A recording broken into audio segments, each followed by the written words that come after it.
In your health tonight, it is summertime, but when fall-like weather returns, you may want to pay more attention to what moms have been saying for years. That's right. You hear it all the time, right? Moms always tell you when the temperatures drop, bundle up or you're going to catch a cold. Well, it appears there is some truth to that. News 8's medical reporter Jocelyn Maminta with more on what Yale researchers discovered. Welcome back, Jocelyn. Thank you. Well, we all know how miserable we are when we catch a cold, right? Well, Yale researchers now know why we are more at risk in colder weather and what we can do to avoid symptoms like sneezing, a runny nose, and fever.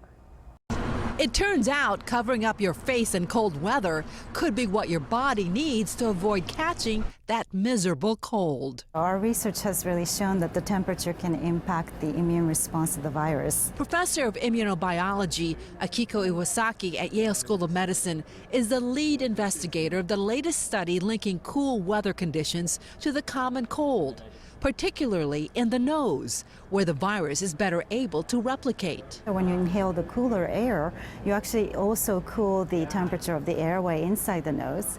And this is not what we kind of evolved to deal with. So the virus has found a nice home to replicate. Here's what happens in the nasal passages in cooler temperatures. The production of the molecules that block the virus from spreading is limited.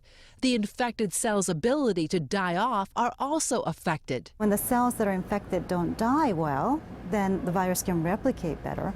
And this is what happens at the cooler temperature. All of these pathways are impaired at the cooler temperature. And the enzyme whose job is to break down the virus is weakened. So the virus can replicate without becoming degraded at all, putting us more at risk of coming down with a cold.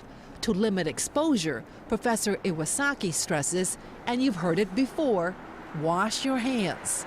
To keep your immune system healthy, you can actually warm the nasal cavity or warm your body in order to respond better to the virus. So wrap that scarf around your nose or wear a mask and try to limit your time out in the cold. Basically, Professor Iwasaki says we are more at risk of catching a cold when fall-like temperatures set in and when we spend more time in crowded conditions.